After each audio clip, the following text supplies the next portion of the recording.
Hi guys, come with me on my travel to Sapa, Vietnam. But before anything else, it's me again, Shadjok, your travel and lifestyle vlogger, giving you a list of travel itineraries. From Hanoi, sumakay kami ng VIP car and we only paid 977 pesos each. We booked this via Klook. Sa mismong hotel namin sa Hanoi kami sinundo and very smooth lang din ang travel namin going to Sapa. By the way guys, this is what it looks like. Guys, if you're traveling at day, make sure to put up your blinds kasi napakaganda ng view. Wow! Actually guys, you have few options to get you from Hanoi to Sapa, but we choose the VIP car. Booking a VIP car from Hanoi to Sapa was comfortable and convenient. Ang total travel time namin dito sa VIP car is less than 5 hours. Don't worry guys, kasi may stopover naman para makapag-bathroom break at makapag-snack na rin naman kayo.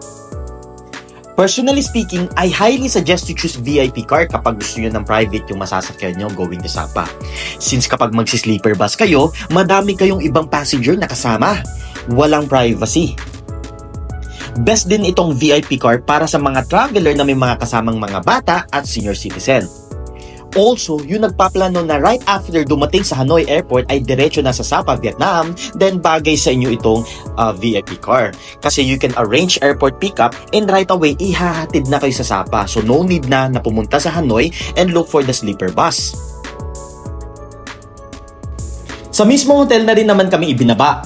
We check in here sa Cat Gallery de Art Hotel. Our room is a standard double room and we booked this via Klook for only 3,200 pesos. If you're planning to book this hotel guys, make sure to secure your booking in advance kasi naman lagi silang fully booked. So ito na yung room namin guys. Mix yung interior design niya na may pagka-modern Mediterranean at saka may mix ng ethnic culture ng Vietnam. Mapapansin niyo yan guys kasi it has pigmented colors and really textural tiles. As you can see, we have queen size bed, painting, and a really nice bathroom. Kita nyo naman guys, di ba? Napakaganda ng bathroom nila. Also, mayroon din pala kami ditong flat screen TV and fireplace. Bihira yung ganitong hotel na mayroong fireplace.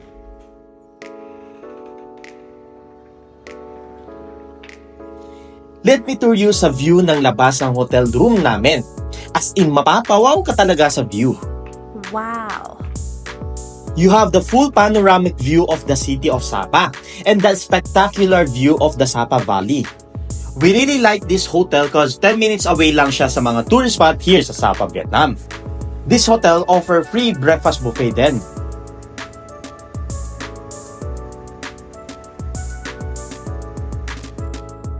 After checking in sa hotel, we decided to have a dinner around city center and we tried this buggy ride going to the restaurant. This is a must try cause you'll see and be amazed with the city lights of Sapa, Vietnam.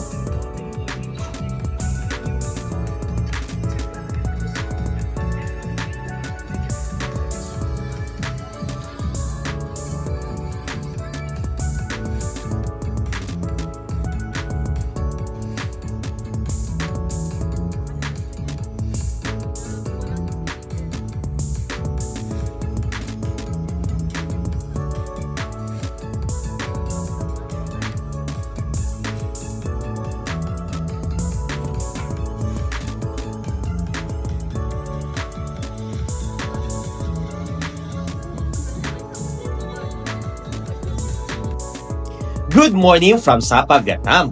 I have no words to describe how beautiful the place. Look, it is stunning. Napaka-peaceful guys, di ba? Hindi crowded kahit nagtatrain siya ngayon. By the way guys, we are here sa City Plaza sa Sapa. Cause on our second day, we will go and visit the Fancy Pan. Here's how you get here. First, just head towards the iconic Sun Plaza station and present your booking. We booked this tour package via Klook and we choose the most expensive Fancy Pan package which includes Mong Hua monorail, cable car, and lunch buffet.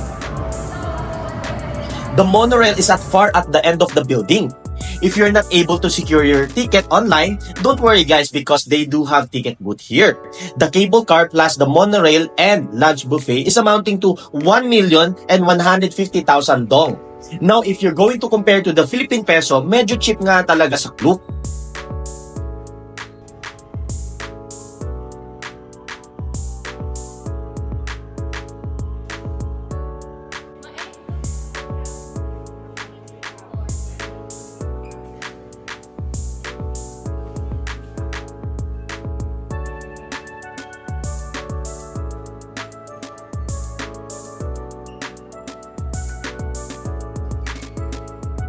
This monorail will take us to the cable car. This is the same train that you will see when you book at the Backtracking Sapa Hotel.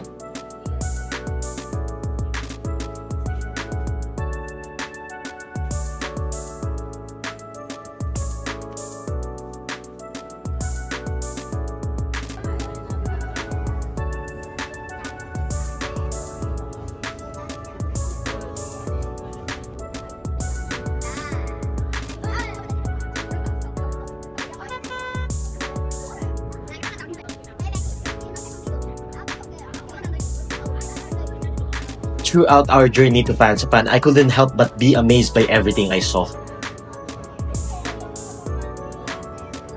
It took us 10 minutes to reach the Monghua station. It was short but definitely a beautiful ride. Siya nga pala guys, mayroon ditong mini garden. I highly suggest to visit this na before going to Fansipan. Kasi after you visit Fansipan and you had your lunch buffet na, medyo nakakatamad nang puntahan ito kasi nasa baba. Since nasa Monghua Station na kayo, daanan nyo na. Tapat mismo ito ng Monghua Station so hindi na kayo mahihirapan.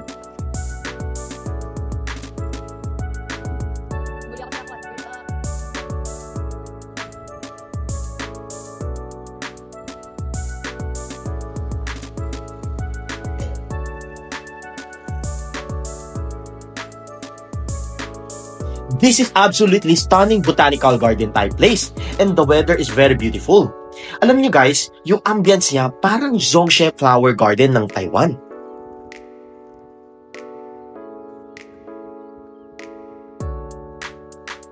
So papunta na kami ng cable car at dadaanan namin itong painting exhibit nila.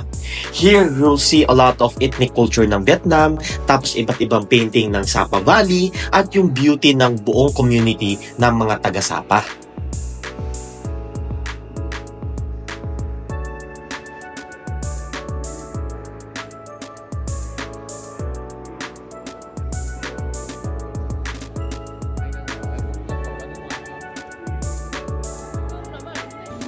Here we go! We are now climbing to Fansipan, the roof of Indochina.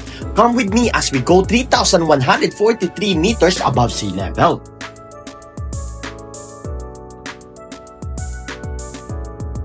Tignan nyo guys, parang may rice terraces na view from the cable car. Ang galing no? Parang sa Ifugao lang. Pero pansin ko guys, hindi populated itong Sapa, lalo-lalo na dito sa part ng Sapa Valley.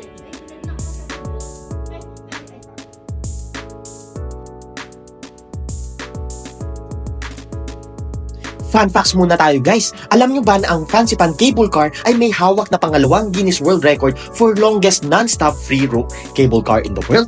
At may haba itong 6.3 km. And the greatest elevation difference by a non-stop free rope cable car. Kaya naman pala, tatagal ka dito sa biyahe na to ng 15 minutes. Finally, we reached this Fansipan mountain but this is not the peak yet. Buti naka-jacket ako bukod sa sobrang lamig ay medyo maambon-ambon pa. We really cannot see much of the view because it's so misty. By the way, for you to get to the peak, you have two options. First, you have to take the stairs which is 600 steps or you can buy a funicular ticket going up and going down.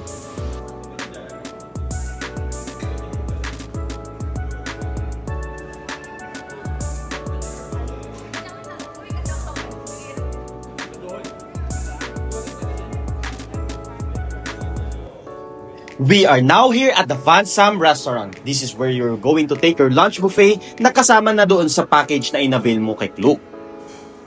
Ang daming food selection dito. Mind you guys, iba-iba yung cuisine na ino-offer nila dito. Kaya naman sa dami ng food dito, ay kayo na mismo ang magsasawa mamili ng food na titikman nyo.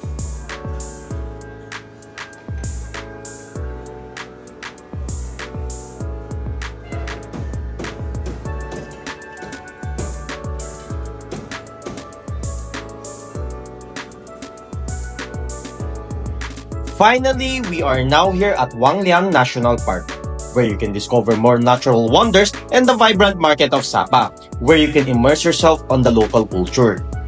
Dito guys, ang ganda lang talaga ng place. Here, you can see the tip-top mountains of Sapa.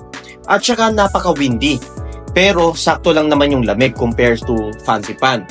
ang dami kong photos na nakuha dito kasi ang ganda ng background mo.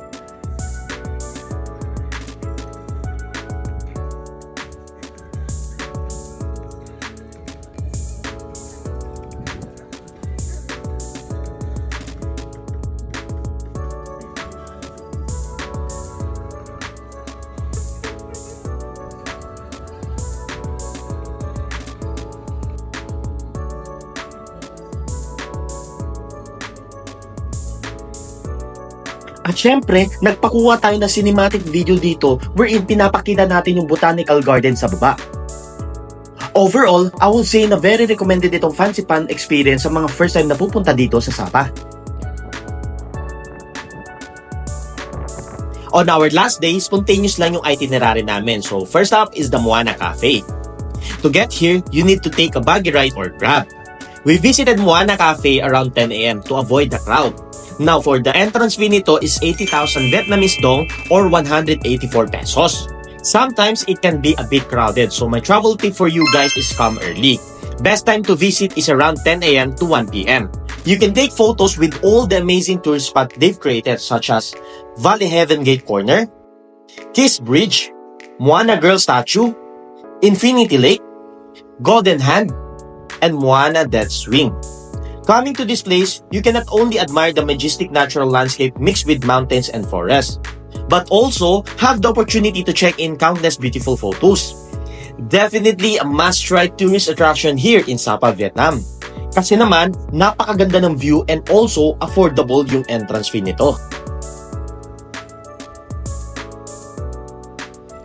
After namin sa Moana Cafe, we had our lunch here sa White Cloud Coffee and Restaurant, which is near lang sa hotel namin at sa Moana Cafe. Ito yung restaurant na merong ethnic interior design. At hindi lang yan ha, they also have breathtaking view ng Sapa Mountain.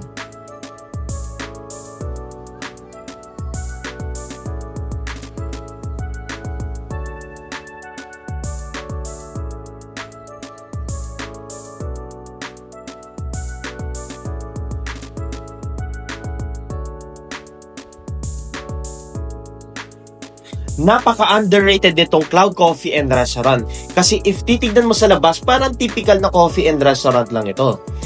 They also have this iced coffee and when I tell you, I think about it in a daily basis.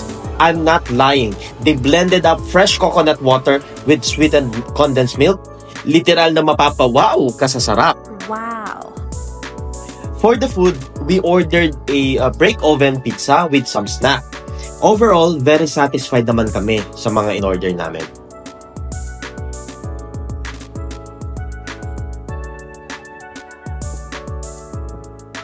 Next up is the Viet Triking Coffee and Restaurant. Kulang ang Sapa itinerary and experience mo if hindi ka pa nakakapunta dito sa place na ito. Paano ba naman? Dito para ka nasa Switzerland. You will definitely admire the panoramic view of the mountains and the great terrace field typical of Sapa. At saka timingan nyo lang guys kasi every 15 minutes may dumaraan dito na Mong Hua Monorail. A cozy cafe restaurant, I can sit here for hours just to chill and enjoy the mountain view. This is how you score Instagram-worthy photos. Just simply secure a slot here sa terrace nila and you're good na.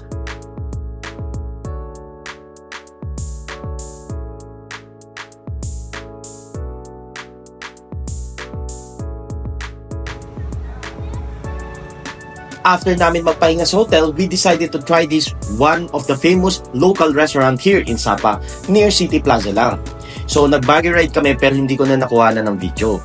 We only paid 150,000 Vietnamese dong for this buggy ride.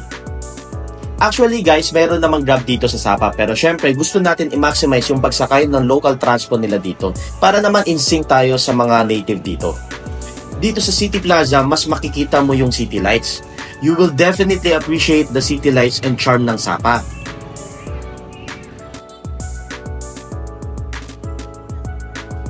Kapag nandito na kayo sa food district nila, try nyo maglakad-lakad guys. For sure, you'll be amazed kung gaano kaganda yung City Plaza ng Sapa. Guys, dito rin pala matatagpuan yung mga bilihin ng souvenirs at pasalubong. So try nyo na lang makipag-bargain sa kanila, but by experience, medyo mura naman dito sa Sapa.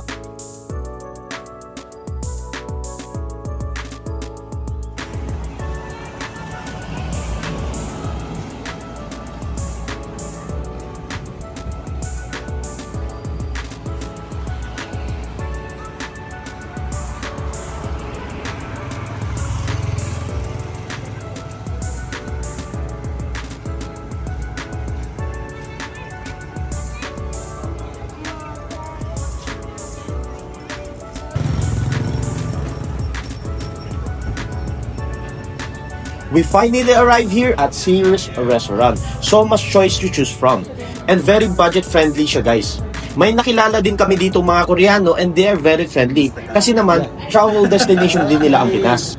We ordered garlic chicken, steamed fish with tomato sauce, and tom yum. Overall, masarap naman siya, guys. Nasyak ako dahil ang may-ari pala nito ay judge ng Iron Chef Thailand. His name is Adrian. Siyempre, we have photos together. This is a must try, guys, and very recommended to.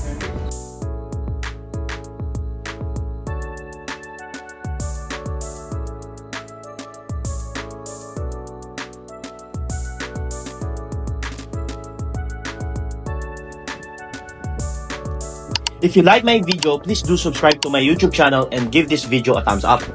So ito, nagpipicture na lang kami dito sa roof deck ng hotel namin before kami mag-check out at bumiyahe pabalik ng Hanoi. So that's all for today, guys, and see you on my next travel vlog.